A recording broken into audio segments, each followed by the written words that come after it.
Então, o Machine Learning ele serve para poder garantir que a gente tenha uma ótima evolução uma melhor otimização, não só do tempo, né, mas que a gente possa levar essa conveniência maior para o nosso cliente. No fim do dia, ele integra a cadeia e faz com que ela esteja cada vez mais rápida e com um custo menor, né? Porque no fim do dia o cliente busca conveniência e custo.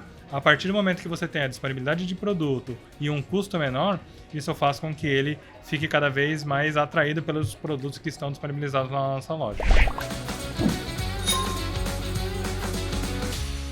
Seja muito bem-vindo, muito bem-vinda a mais um podcast do Papo Sem Ruptura. Eu sou Letícia Toledo e nós estamos aqui diretamente do NeoGrid Summit 2024, trazendo uma curadoria aqui de conteúdo do evento diretamente para você. Hoje a gente vai falar nesse episódio sobre omnicanalidade e a gente vai entender como um lojista, como um varejista, como uma marca pode entregar a melhor experiência para o seu cliente nos diferentes canais. Para falar sobre o assunto, eu estou aqui com o Felipe Moraes, que é diretor de Supply Chain e Integração da Amazon e vai compartilhar um pouco dos aprendizados dessa trajetória. Felipe, muito obrigado pela sua participação. Já para engatar a primeira pergunta, né? A gente estava batendo um bate-papo antes aqui, falando sobre o início da Amazon no Brasil, que iniciou com serviço em nuvem e foi se expandindo, né? O que você pode dizer sobre como foi essa expansão nos últimos anos e qual que é o tamanho da empresa atualmente? Legal. Primeiro eu queria agradecer pela oportunidade de estar aqui com vocês, compartilhar um pouco da nossa experiência e desenvolvimento da Amazon ao longo dos últimos anos da operação no Brasil. A Amazon ela começou suas operações aqui no Brasil em 2014 com a operação de varejo, né? Então, inicialmente abrimos a nossa primeira loja, que foi a nossa primeira operação vendendo basicamente livros, e a partir de 2014 nós começamos todo um movimento de expansão no mercado, trazendo novos serviços de marketplace, buscando novos parceiros de negócio, até que em 2019, fundamentalmente, nós abrimos a loja de tudo, né? Então, como a Amazon é conhecida, expandimos para diversas outras categorias, trouxemos diversos outros programas, né, a partir de 2019, e foi quando, eventualmente, a gente conseguiu expandir novos prédios, novas operações. Ao longo dessa jornada, tem sido uma jornada super interessante. Então, eu cheguei na Amazon em 2019, que foi justamente para poder desenhar esse processo de expansão da companhia dentro da nossa organização. E aí, ao longo dessa jornada, desde 2019, diversos programas, diversos novos modelos operacionais foram sendo trazidos para que a gente pudesse elevar cada vez mais a experiência do cliente. Então, falando um pouquinho dessa jornada, nós começamos em 2019 com um único prédio, né, um único centro de distribuição, e aí, com o passar do tempo, até hoje nós temos 10 centros de distribuições espalhados pelo mercado e, no total, mais de 100 pontos de operações atendendo os nossos clientes, entre as nossas estações de entrega, os centros de distribuição e todas as nossas operações ali que atendem o cliente. Tanto com a parte de separação de pacotes, que é o que a gente chama de sort centers dentro do nosso middle mile, e as entregas diretas para os nossos clientes nas operações de last mile. Uhum. E entrar no país, né, desenvolver a estratégia para um país tão grande como o Brasil é um baita desafio, né? Fiquei imaginando você lá em 2019, pegando aquilo tudo, Brasil desse tamanhão, como é que a gente começa e como é que a gente expande, né? Quais foram os desafios iniciais logísticos que vocês enfrentaram e o que tem de desafio ainda hoje, mesmo com os centros de distribuição e os pontos aí que vocês possuem? Legal, acho que essa é uma excelente pergunta porque ela traz não só a complexidade de você vir de uma empresa que é uma empresa multinacional, que está super madura em vários outros lugares, né? E em 2019, quando chegamos aqui, com a nossa abertura oficial da operação, nós conseguimos começar a entender um pouco do perfil do cliente. Então, entender o perfil do cliente nos traz o desafio de o que o cliente quer, né? Qual é a experiência que ele quer receber, como é que a gente faz para que ele tenha uma experiência cada vez melhor. Para que a gente pudesse fazer isso, a partir de 2014, quando a gente começou a vender livros aqui no Brasil, no início das nossas operações, nós começamos a identificar, usando principalmente os nossos sistemas, que são todos desenvolvidos dentro de casa, por meio de ferramentas de inteligência artificial, algoritmos de machine learning, entender um pouquinho de como é que era o perfil desse cliente, né? Quais eram os principais produtos que eles buscavam na nossa loja, quais eram as regiões onde esses produtos eram procurados, e a partir desse entendimento da necessidade do cliente, nós fomos expandindo cada vez mais os nossos negócios. Então, falando de um pouquinho de infraestrutura, esse foi um dos grandes desafios quando a Amazon chegou aqui no Brasil em 2014. Quando a gente fala de países mais maduros como os Estados Unidos, por exemplo, eles têm uma infraestrutura que te permite ter uma maior capilaridade de transportes, diversos modais de atendimento ao seu cliente. Aqui no Brasil, a gente teve que iniciar todo o processo de construção dessas operações. Então, a partir do crescimento e da expansão em cada uma das regiões que a gente atende hoje, a gente tem, como eu te comentei, os 10 centros de distribuições que já estão espalhados pelo Brasil inteiro. Nós fomos entendendo qual que era a necessidade do cliente, em quanto tempo ele gostaria de receber aquele produto, quais eram as principais regiões em que aquele cliente trazia a demanda, e aí começamos. Em 2020, por exemplo, lançamos a nossa operação de Amazon Logística aqui no Brasil, em novembro de 2020, e aí a Amazon Logística ela veio justamente para suportar parte dessa necessidade de expansão da infraestrutura brasileira, porque com a Amazon Logística nós tínhamos muitos transportadores que na época não estavam preparados para suportar o e-commerce, e nós fomos trazendo essa experiência para que a gente pudesse aos poucos levar novas comodidades aí para o nosso cliente. E a gente, quando fala de tecnologia, né, que ela é muito aliada justamente para vocês, desde o início estavam usando os dados para entender como começar a operação do zero no Brasil, e hoje eu imagino que essa parte está mais desenvolvida ainda, e a gente fala muito sobre inteligência artificial, que você já mencionou no início também, usando desde o início. Como que a inteligência artificial auxilia hoje a Amazon a atender os seus clientes e a desenvolver aí a parte logística? Legal. Bom, hoje a gente tem diversas ferramentas que se beneficiam da inteligência artificial para que a gente possa integrar toda a cadeia.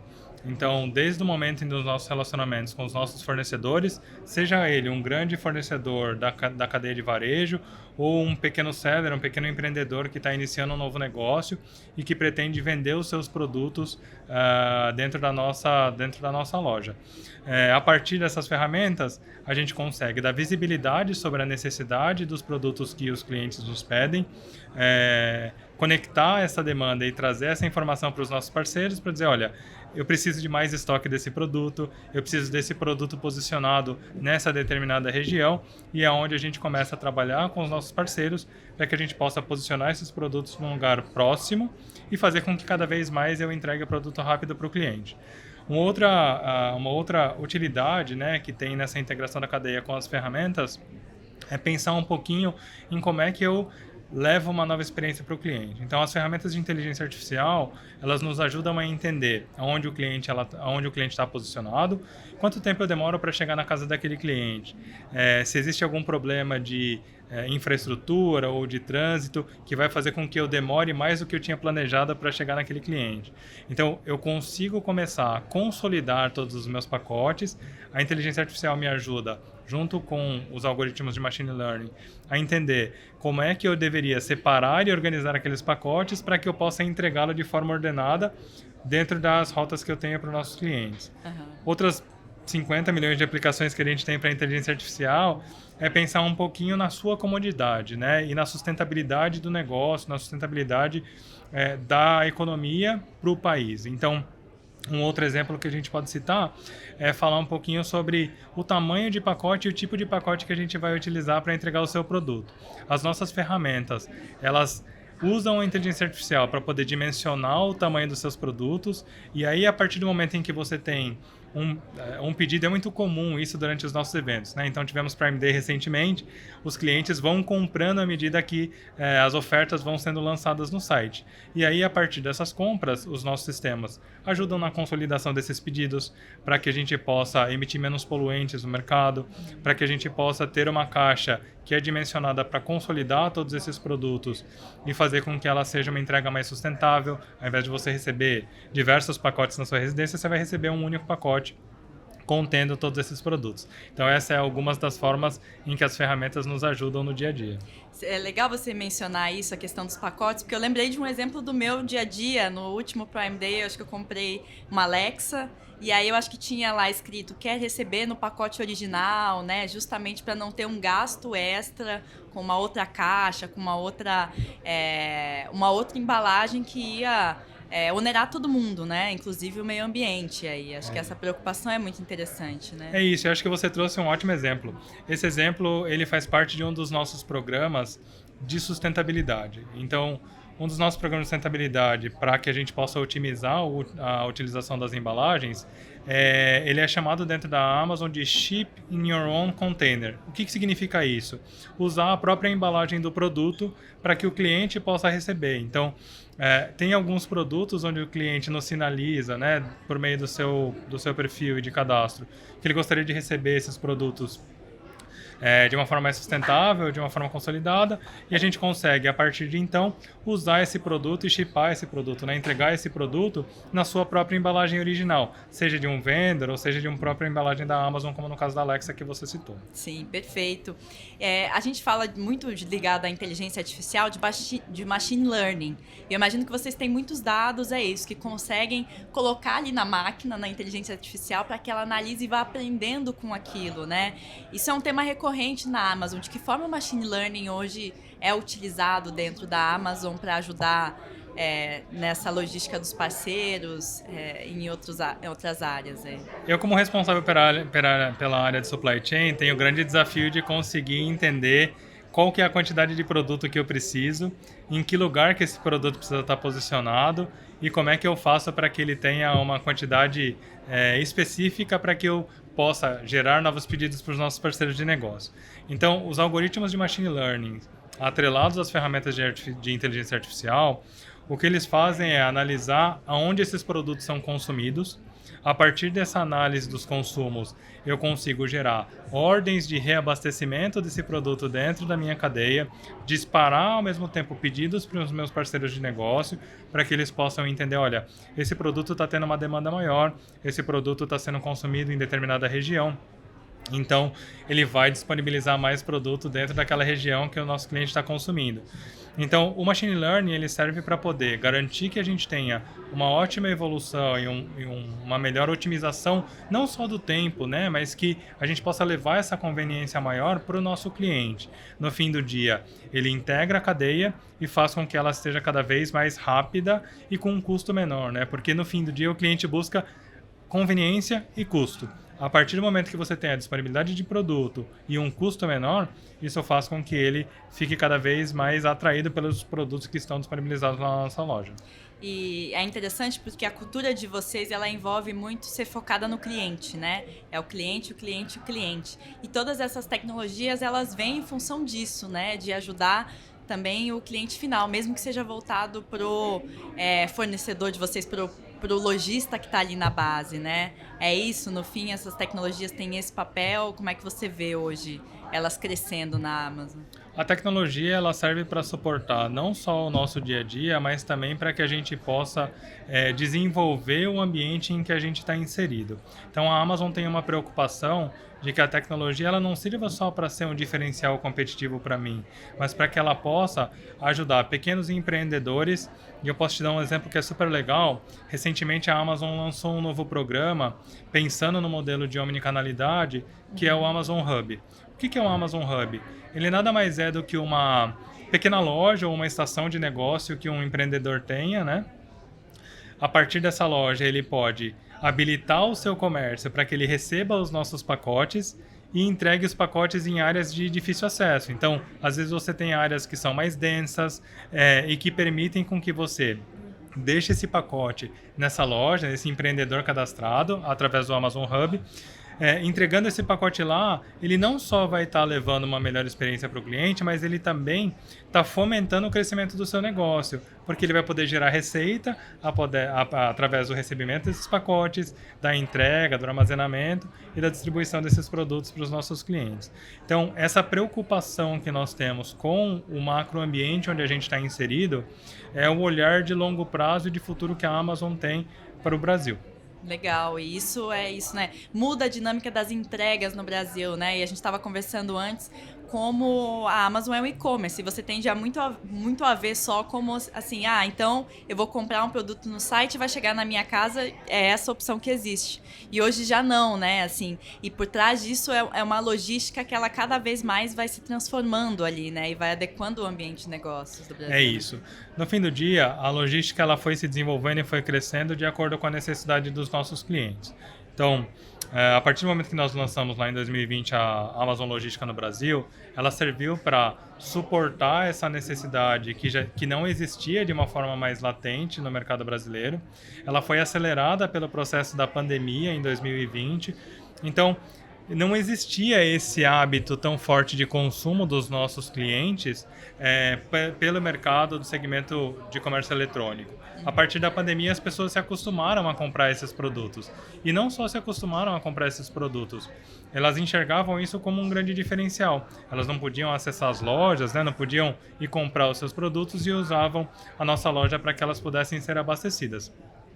A partir desse momento, a gente conseguiu identificar a necessidade, por exemplo, que ele tinha de ter produtos que não estavam dentro do nosso catálogo local.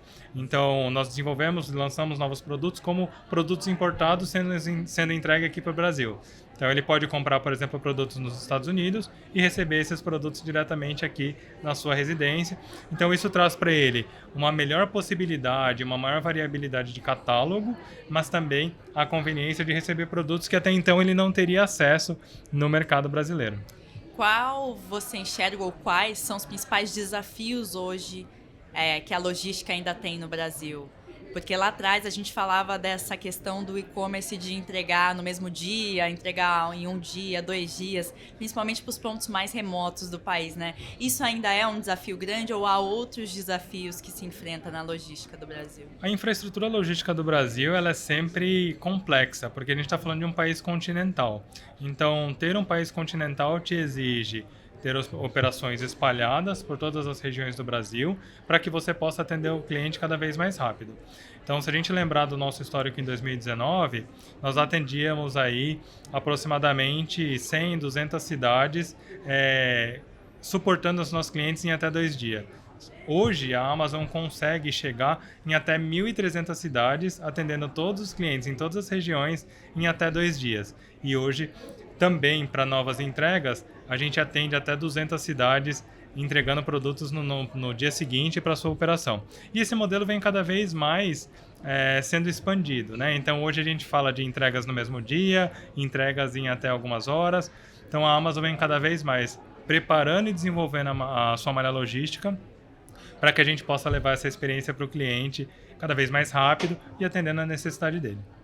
Se a gente tivesse que fazer uma análise, você que está mergulhado nesse mundo, né, de tecnologias, na logística, como você enxerga que vai ser o cenário de entregas de logística brasileiro daqui a 5 anos? A gente vai ter drones por aí, quer dizer, ou o que vai ser o fundamental, o que vai mudar fundamentalmente no cenário de logística? Eu acho que essa é uma pergunta super legal, porque quando a gente fala de Amazon, a gente sempre nos remete àquela entrega de drone que é feita nos Estados Unidos. A gente nos remete à operação, aos novos satélites que a Amazon está lançando por meio do seu programa Kuiper no mundo, né? E aqui no Brasil, inclusive, foi recentemente anunciado. Então, a gente quer cada vez mais ter novas possibilidades, novas tecnologias suportando o nosso cliente. E para que a gente possa pensar no futuro, a gente precisa sempre lembrar que a tecnologia ela tem que ser um habilitador, mas não necessariamente ela vai ser igual em todas as regiões em que a gente opera. Então, nos Estados Unidos, por exemplo, vocês já viram algumas entregas sendo feitas via drone, em áreas mais não residenciais. Depois nós começamos a fazer alguns testes em áreas residenciais. Aqui no Brasil, a gente não tem essa infraestrutura preparada. Existe uma necessidade de toda a infraestrutura de satélite, de telecomunicações, que ainda está em desenvolvimento no país. Mas olhando para o futuro, pensando no modelo de e-commerce, o que a gente mais se preocupa independente da tecnologia ou independente de como esse cenário vai se construir daqui a 5, 10 ou 15 anos, será que eu estou atendendo o cliente de forma que ele de fato precisa? Eu acho que tem algumas experiências que são super legais trazer. A gente começou a perceber uma demanda muito grande dos nossos clientes E aí eu falo de clientes, né? Parece que a gente está falando das pessoas que estão nas áreas mais densas das grandes capitais. Mas a gente teve uma demanda muito crescente em grandes comunidades, né? Nas nossas regiões, nas grandes regiões e em áreas mais rurais. Como é que a gente fez para poder atender essas comunidades mais densas, nas áreas urbanas, e como é que a gente fez para atender essas pessoas que estão em umas áreas mais distantes? A gente começou a desenvolver parceria com grandes habilitadores desses negócios aqui no Brasil. Um exemplo super legal, que vocês já devem ter visto na mídia, é que nos últimos anos nós firmamos uma parceria, por exemplo, com a Favela Log. A Favela Log nada mais é do que uma empresa de logística que atua dentro de grandes comunidades urbanas.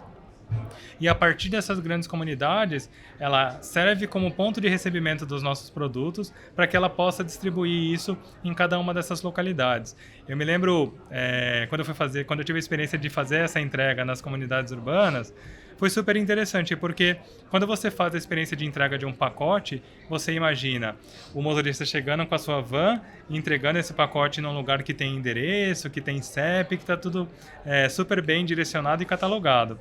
Porém, quando você vai entregar numa área de grande densidade, que são as comunidades urbanas, normalmente você não tem, né, placas com o número da casa, e essas pessoas elas são conhecidas por quem já trabalha dentro dessa comunidade. Então, fazer essa parceria com a Favela Log, por exemplo, nos ajudou a chegar dentro dessas pessoas que são grandes consumidores da Amazon hoje e que até então não tinham esse acesso logístico na nossa operação. Outro exemplo que foi super legal e que para mim foi super emocionante quando a gente teve a oportunidade de fazer a nossa primeira entrega numa região ribeirinha, né? Ter a oportunidade de pegar um barco, levar um pacote que tinha sido feito um produto de um cliente, né? E chegar com esse pacote numa região ribeirinha, numa casa que é praticamente uma palafita ali que está em cima do rio, e você poder levar esse pacote para essa pessoa, ter a oportunidade de receber esse pacote, foi super interessante, porque essa pessoa ela se sente incluída dentro de uma infraestrutura que hoje ela não está preparada para atender, né, grande parte dessas comunidades. Então a Amazon tem essa preocupação. Mais do que só pensar na tecnologia como um habilitador de negócio para o futuro, é como é que a gente consegue conectar isso com a experiência de quem é nosso cliente. E muitas vezes essas pessoas são pessoas que trabalham dentro das nossas próprias operações e que até então não tinham a oportunidade de receber esses pacotes de uma forma rápida nas suas residências. É isso, a chave é colaboração, é olhar todo o ambiente e achar, né, as pessoas para colaborar com esses projetos, né? É isso. No fim do dia, entender o que o macroambiente necessita, do nosso ponto de vista, sempre olhando para a experiência do cliente, para a perspectiva do cliente, para que a gente possa cada vez mais crescer, e não só de uma forma rápida, mas de uma forma que cada vez leve mais comodidade. Uma coisa que a gente aprendeu com o passar do tempo, e principalmente pós-pandemia, é que as pessoas têm valorizado cada vez mais o seu tempo. E valorizar o seu tempo significa ter novos modelos de conveniência para receber esses pacotes, né? Então, o projeto do Hub que eu te comentei permite com que ele não necessariamente tenha que esperar um correio, ele pode ir pegar o pacote dele nessa própria estação de entrega que foi assignada ali para ele no momento que ele fez o pedido. Então, acho que isso é uma das possibilidades e das conveniências que a gente leva para os nossos clientes. Muito bom. Felipe, muito obrigada. Foi um prazer recebê-lo aqui no podcast. Foi muito enriquecedor esse conteúdo. Eu que agradeço a oportunidade e estou à disposição para qualquer outras necessidades que vocês tenham aí conosco. Tá certo. Para quem nos acompanhou até aqui também, muito obrigada pela sua audiência. Eu vejo você no próximo Papo Sem Ruptura. Até lá.